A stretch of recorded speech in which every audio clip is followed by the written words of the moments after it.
एक नगर के बाहर, गांव के बाहर एक आश्रम था एक संत का। ये परमेश्वर कबीर जी आते रहते हैं और वो अपना भेद भी नहीं बताते हैं, एक सिंपल वे से रहते हैं।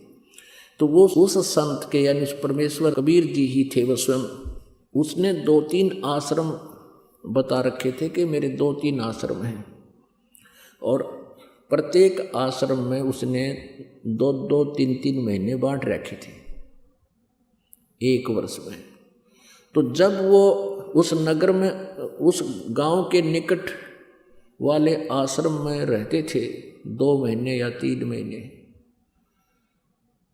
उस गांव में उस संत के कुछ शिष्य थे।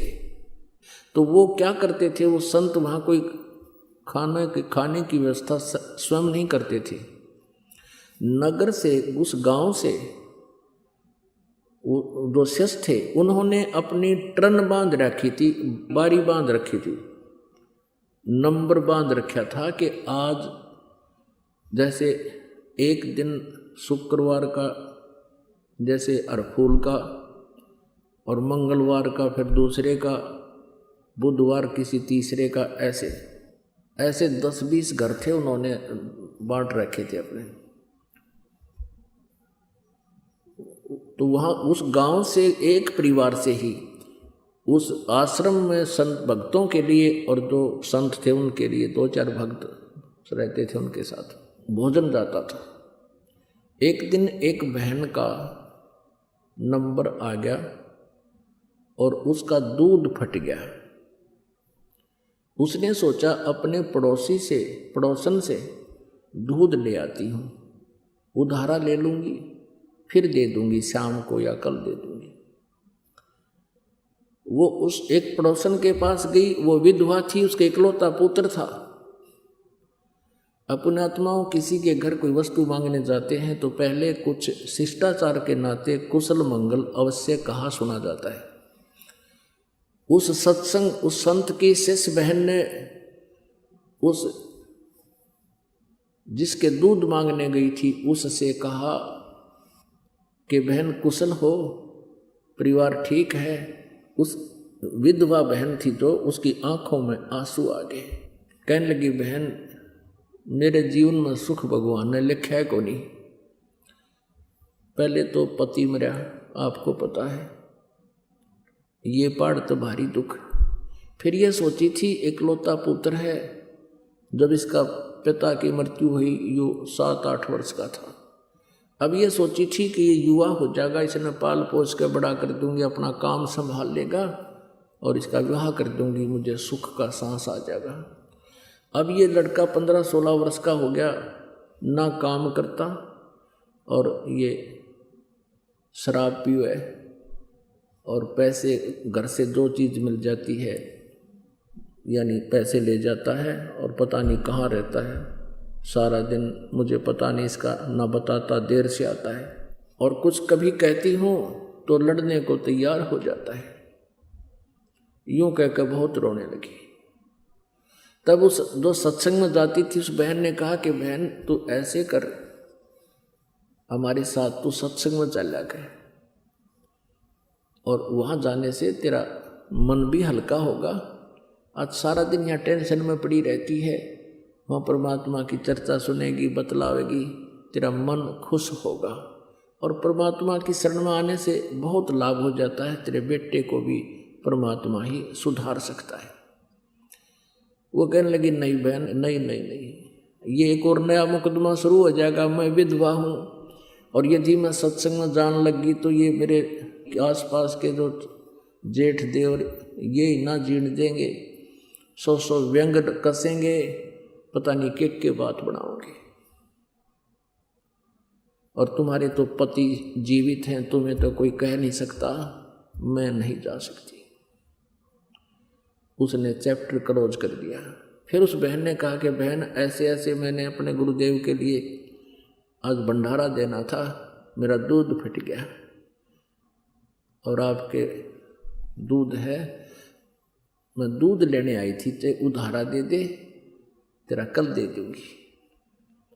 अब उस बहन को कैसी प्रेरणा हुई वो दूध निकाल कर रखा ही था, वो सारा का सारा उसके पात्र में डाल दिया। अगले बहन ले जा।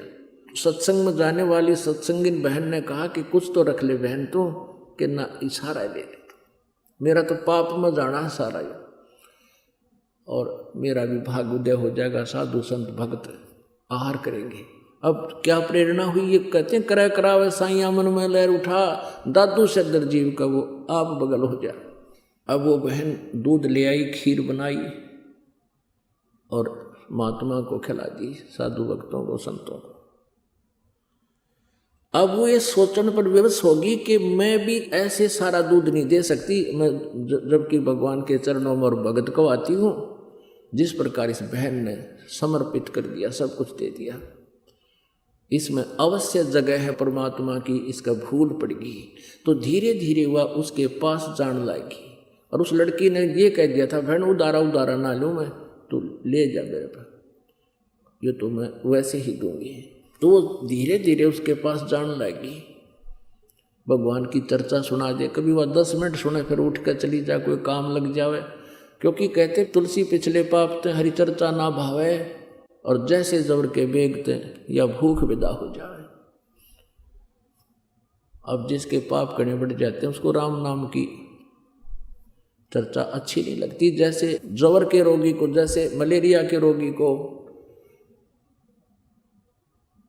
रोटी भी कड़वी लगती है, मनुखा दाख भी कड़वी लगती है, वो कड़वी नहीं होती।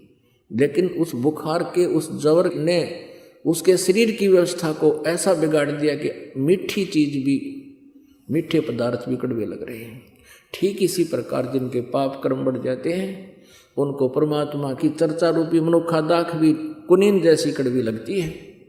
इसका ट्रीटमेंट क्या, फिर मलेरिया हो गया तो कड़वी कुनीन ही खानी पड़ेंगी आपको, ना चाहते हुए भी खानी पड़ेंगी।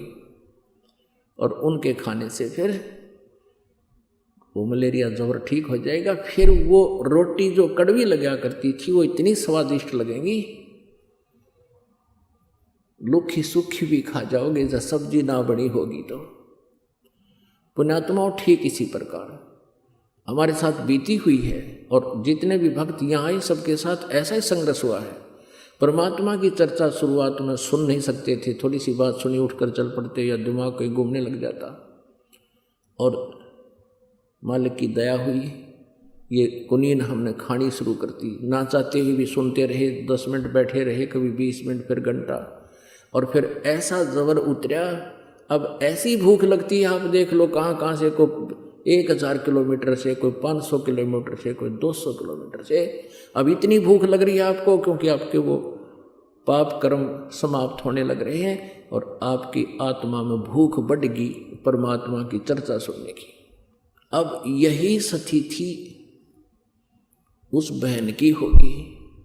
5-4 मीटिंग में उसके मन में प्रेरणा होगी कि बहन आप ठीक कह रही हो। अब उस बहन ने उसकी शंका का समाधान किया कि आप कह रही हो कि मैं विधवा हूँ और लोग मेरे बारे में पता नहीं क्या क्या कहा करेगी, दुनिया मुझे जीने नहीं देगी।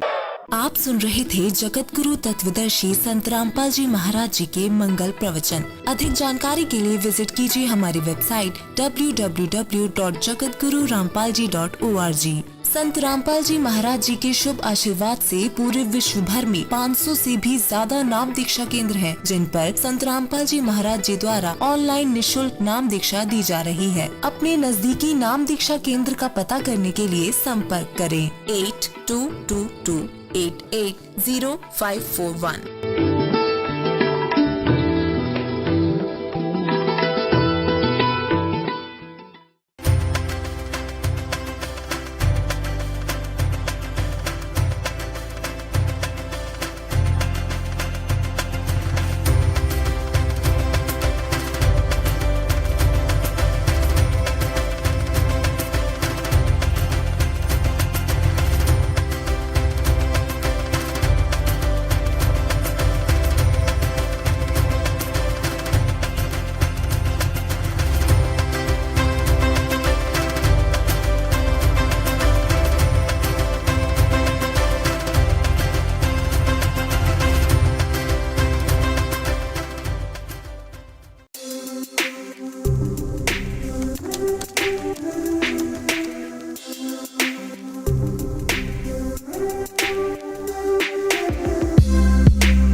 अगर आपने हमारे चैनल को सब्सक्राइब नहीं किया है तो हमारे चैनल को सब्सक्राइब कर ले और साथ में इस बेल आइकन को प्रेस करें ताकि हमारी हर वीडियो आपको आसानी से मिलती रहे। भाई जो गुरु बचन पे डट गे रकट गे फंद 84 के। भाई जो गुरु बचन पे डट गे रकट गे फंद 84 के। कट गे फंद 84 के रकट गे फंद 84 के। भाई जो गुरु बचन पे डट गे रकट गे फंद 84 के। वस्तु मिली ठोड़ की ठोड़ मिट गई मन पापी की दौड़। वस्तु मिली ठोड़ की ठोड़ मिट गई मन पापी की दौड़। ये भरम मिटे मथुरा काशी के। भरम मिटे मथुरा काशी के।